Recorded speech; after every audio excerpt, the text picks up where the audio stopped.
Muchísimas gracias, Laura. Le doy la palabra a Mauri Núñez, representante estudiantil al Consejo Superior Universitario de la Universidad Nacional de Colombia y vocero nacional de la Mesa Amplia Nacional Estudiantil.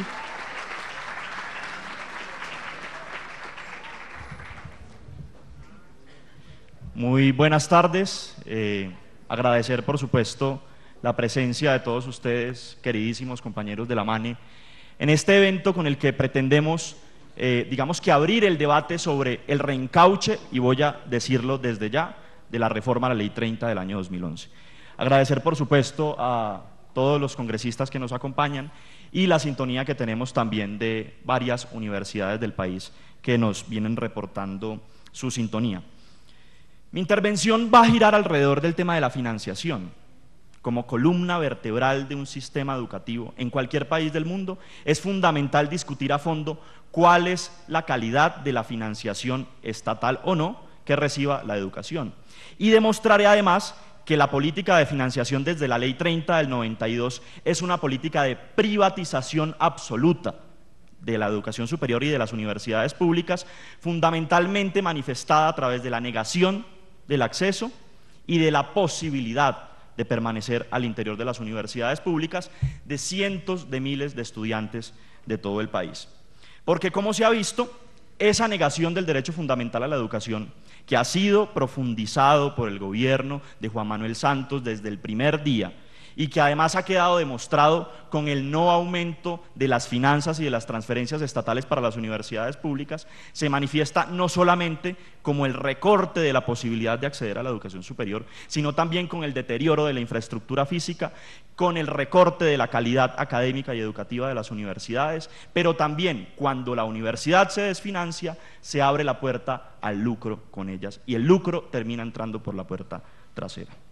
Ese modelo que se implementó con la Ley 30 del 92 definió que los recursos de las universidades públicas no iban a crecer considerablemente sobre la base de las necesidades, de los cálculos que hicieran autónomamente las directivas universitarias, sino que se iban a actualizar sobre la base de lo que creciera la inflación año tras año. Este modelo no implicó sino otra cosa que actualizar los recursos respecto al año anterior, más no destinar recursos adicionales a las universidades públicas. Aquí ya algunos compañeros han mencionado un déficit enorme por cuenta tanto de los gastos recurrentes como de los recursos de inversión que las universidades no han podido asumir. A pesar de que en el marco de toda esta política de desfinanciamiento, pues las universidades públicas han asumido con el paso de los años el 50% de su financiación, señora viceministra. Y ese es el problema fundamental que tenemos hoy por hoy en las universidades públicas colombianas. Un problema que, insisto, se viene profundizando en este gobierno y que no es resuelto por el Acuerdo Superior 2034. Bajo ninguna consideración este acuerdo le incorpora recursos adicionales a las universidades públicas, ni siquiera para comprar una tiza. Ese es el Acuerdo Superior en materia de financiación. Nada, ni un solo compromiso del gobierno nacional, que además de eso reproduce exactamente las mismas características del modelo financiero desde la Ley 30. ¿Cómo se ha manifestado ese modelo desde la Ley 30? Sencillo, desde el año 93, cuando el 79% de los recursos que las universidades se gastaban eran puestos por el Estado, pasamos a que en el año 2012 el 50% era puesto por las propias universidades. Así de simple es el modelo de financiación en el marco de la Ley 30. Y el déficit que continúa creciendo ha sido suficientemente advertido, no por la MANE, ni siquiera por los congresistas que nos acompañan, sino por el sistema universitario estatal mismo, que insistió en que ese era un déficit que debía ser resuelto por el gobierno.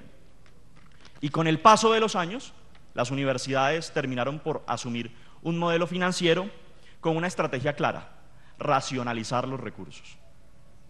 Como se racionalizan además en cualquier empresa, subcontratando profesores, deteriorando las condiciones laborales de los trabajadores, reduciendo la planta de profesores de tiempo completo y dedicados a la titularidad, menos investigación, menos extensión, más profesores buceta y de hora cátedra realmente en las universidades, por encima incluso de las grandes capacidades que tienen muchos de ellos, y una racionalización que implicó que en ese mismo periodo los recursos por estudiante pasaran de 5.700.000 pesos a 3.600.000 pesos.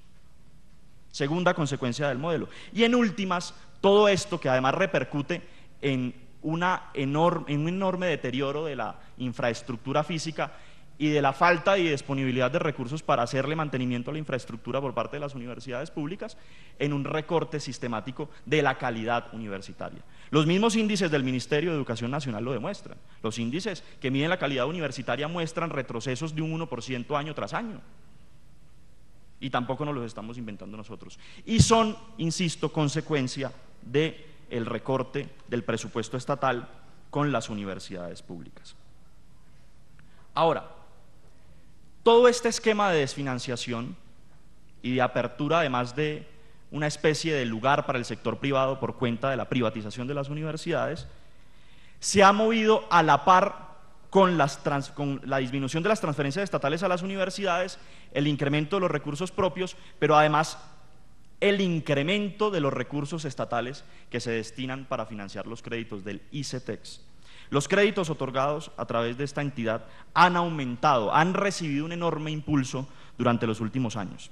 Por ejemplo, mientras al ICETEX en el año 2004 se le invertía recursos estatales de 1 billón de pesos, en el año 2011 los recursos pasaron a 2.3 billones de pesos.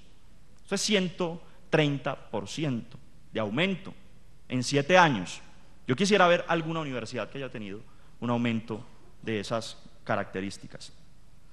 Pero lo malo del asunto, lo terrible de este asunto, es que se descarga la financiación de los créditos del ICETEX a las familias colombianas. Y todo crédito, por supuesto, lleva consigo un negocio detrás. No es en vano, por tanto, que el Banco Mundial venga insistiendo sistemáticamente desde el año 94 en que los recursos de las universidades se diversifiquen y se le brinde una mayor participación al sector privado. Y por supuesto que además con la disminución de los recursos estatales para las universidades públicas se genere un negocio de especulación financiera a través de los créditos educativos, porque ellos en lo que sí insisten es que se tienen que dotar de todos los recursos necesarios al ICETEX para poder financiarse. Gran casualidad es además que el Banco Mundial le haya prestado al gobierno colombiano en el año 2006 $300 millones y que además quieran suscribir acuerdos de pago supremamente superiores a la capacidad de pago con las familias para, insisto, generar un gran negocio. ¿Cuál es el negocio y cuál es el monto del negocio del ICETEX? Lo voy a poner con un ejemplo muy reciente sobre los efectos que ha tenido y cómo se han desembolsado los pagos. Para un estudiante que pide un préstamo de 20 millones de pesos, equivalente al 50% del costo de su carrera, tras la famosa capitalización de intereses, es decir, en ese periodo de gracia, durante los años de estudio terminará pagando 32 millones de pesos. Pasamos de 20 millones a 32 millones, solamente en los años de estudio.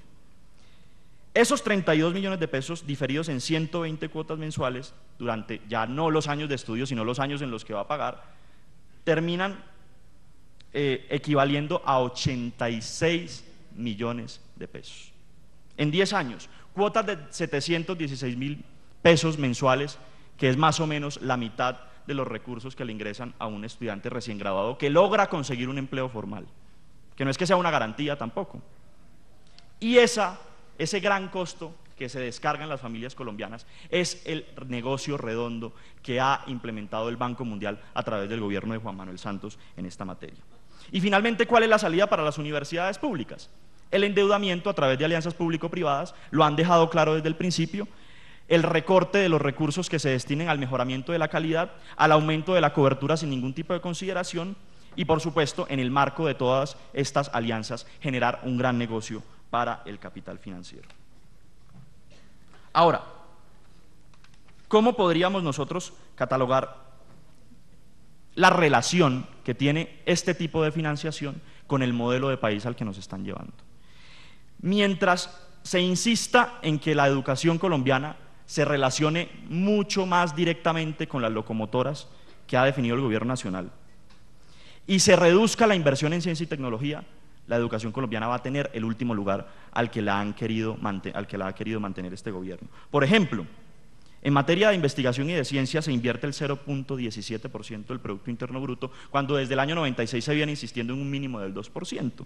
Y esto es claro, por supuesto, hace más de 200 años Francisco José de Caldas comprendió que la ciencia era un requisito para alcanzar la soberanía, y hoy Santos se acaba de acabar las dos cosas, la ciencia y la soberanía de Colombia. Para terminar mi intervención quiero señalar 3 aspectos. El primero, el SUBE acaba de denunciar públicamente, el sistema universitario estatal acaba de denunciar públicamente que los recursos para las universidades públicas no van a crecer, señora viceministra, para el próximo año. Y reclaman una inversión urgente porque las universidades van a entrar en un estado, como ellos lo dicen, no me lo estoy inventando, de emergencia si no se destinan presupuestos adicionales. En segundo lugar, el presupuesto general de la Nación para el próximo año no considera la educación como ese renglón privilegiado. No es cierto, está por debajo del servicio de deuda y está debajo de las pensiones también. Y en tercer lugar, yo quisiera señalar algo que es bueno que se tenga en cuenta. La Mesa Amplia Nacional Estudiantil preparó una ley que resuelve precisamente los líos financieros de las universidades. Mientras el gobierno se dedica a constituirle negocio al capital financiero, a generar alianzas público-privadas, a recortar los recursos estatales a las universidades, la MANE plantea resolver el déficit de unos pocos años, determinar sobre la base de los gastos recurrentes que se han dejado de invertir la resolución de la crisis, pero también aumentarlos sobre la base de las necesidades. Esta es la realidad de la situación financiera que tienen hoy las universidades, y es hoy por hoy lo que nos permite demostrar que en el debate educativo hay 2 modelos contrapuestos. Uno neoliberal y privatizador encarnado por Juan Manuel Santos y la ministra Parodi, y uno democrático y nacional encarnado por la Mesa Amplia Nacional Estudiantil. Muchas gracias.